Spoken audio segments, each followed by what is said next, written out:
اعوذ باللہ من الشیطان الرجیم، بسم اللہ الرحمن الرحیم۔ بیعت عقبہ ثانیہ کے بعد جب یہ لوگ واپس مدینہ منورہ جانے لگے تو آپ صلی اللہ علیہ وآلہ وسلم نے ان کے ساتھ حضرت عبداللہ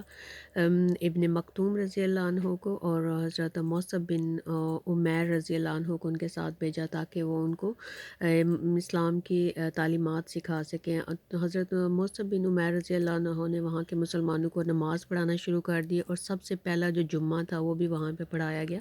حضرت محمد صلی اللہ علیہ وآلہ وسلم کی اجازت سے۔ اور سب سے زیادہ مختلف روایات میں آتا ہے کہ جو جمعہ پڑھنے والوں کی تعداد تھی وہ 40 کے قریب تھی۔ حضرت موصب بن عمیر رضی اللہ عنہ کی تبلیغ سے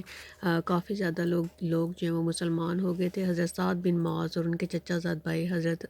اسید بن حضیر رضی اللہ عنہما جو تھے وہ بھی مسلمان ہو گئے تھے۔ اب حضور پاک صلی اللہ علیہ وآلہ وسلم نے صحابہ کو کہا کہ مجھے تمہاری ہجرت گاہ کی خبر دے دی گئی ہے اور وہ یثرب ہے، یعنی مدینہ۔ اس کے بعد حضور پاک صلی اللہ علیہ وآلہ وسلم نے انہیں ہجرت کی اجازت دے دی۔ صحابہ کرام جو تھے انہوں نے ایک ایک دو دو کر کے چھپ کے وہ جانے لگے تھے۔ سب سے پہلے جنہوں نے ہجرت کی ہے ان میں حضرت ابو سلمہ عبداللہ ابن عبداللہ محسومی رضی اللہ عنہ ہیں۔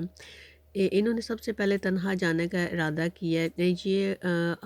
عرب تھے لیکن یہ قریشی نہیں تھے،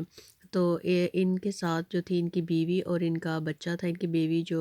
حضرت ام سلمہ رضی اللہ عنہا تھی وہ تھی اور ساتھ میں ان کا چھوٹا بچہ تھا۔ اور جب یہ لوگ انہوں نے پہلے حبشہ کی طرف بھی ہجرت کی تھی اور حبشہ سے یہ لوگ واپس آ گئے تھے جب انہیں پتہ چلا کہ کافی زیادہ لوگ مسلمان ہو گیا، تو پھر واپس آنے پہ انہیں بہت زیادہ تکلیف پہنچائیں گئی۔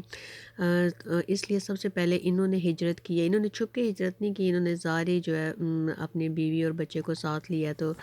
جب ادھر سے جانے لگے ہیں تو ان کے جو قبیلے والے تھے وہ آ گئے ہیں اور انہوں نے جو ان کے وہ حضرت ام سلمہ جو ان کی بیوی تھی، کیونکہ وہ قریشی تھی تو ان کے قبیلے والے آ گئے اور انہوں نے کہا کہ اے ابو سلمہ تم اپنے بارے میں اپنی مرضی کے مختار ہو، مگر ام سلمہ ہماری بیٹی ہے اور ہم یہ گوارہ نہیں کر سکے تو کہ تم اسے اپنے ساتھ لے جاؤ۔ یہ کہہ کر انہوں نے حضرت ام سلمہ رضی اللہ عنہا کے اونٹ کی جو لگام تھی وہ کھینچ لی، اور اسی وقت جو ابو سلمہ تھے انہوں نے پھر ان کو جانے دیا ہے، کیونکہ وہ قریشی نہیں تھے لیکن انہوں نے ان کی جو بیوی تھی وہ قریشی تھی تو وہ ان کو ساتھ لے گئے ہیں۔ بعد میں جو ابو سلمہ کے جو خاندان والے تھے وہ ادھر آئے ہیں اور انہوں نے کہا ہے کہ ابو سلمہ کا جو بیٹا ہے وہ ہمارے خاندان کا بچہ ہے، تم نے اپنی بیٹی کو رکھ لیا تو ابھی ان کا جو بچہ ہے وہ ہمیں دے دو۔ اور وہ پھر ان کے بچے کو جو ہے وہ زبردستی اپنے ساتھ لے گئے ہیں جو ابو سلمہ کے خاندان والے ہیں۔ تو اس طرح جو ام سلمہ تھی وہ اپنے خاوند سے اور اپنے بچے دونوں سے وہ علیحدہ ہو گئی ہیں، اور جو ابو سلمہ ہے وہ اکیلے ابھی مدینہ منورہ گئے ہیں۔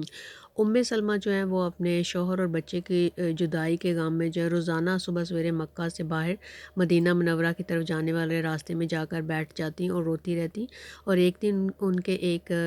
رشتہ دار کا ادھر سے گزر ہوا تو اس نے انہیں دیکھا جب، تو اسے ترس آیا اور اس نے جو اپنے قبیلے کے بڑے تھے ان کو کہا کہ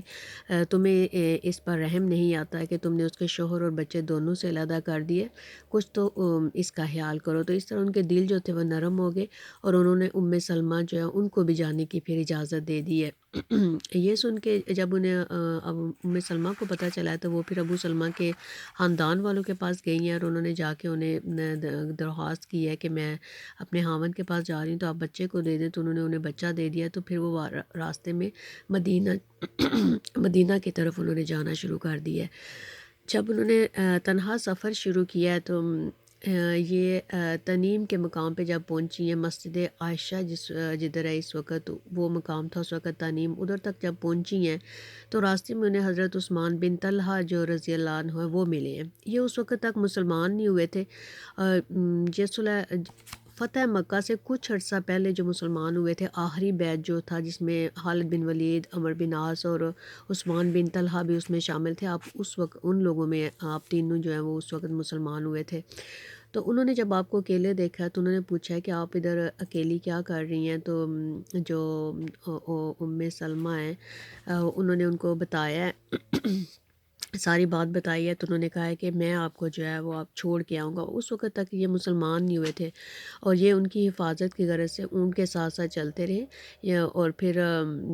جب وہ کہتی ہیں، سلمہ کہتی ہیں کہ میں نے عثمان بن طلحہ سے زیادہ نیک اور شریف شخص عرب میں کسی کو نہیں پایا، عربوں میں کسی کو نہیں پایا۔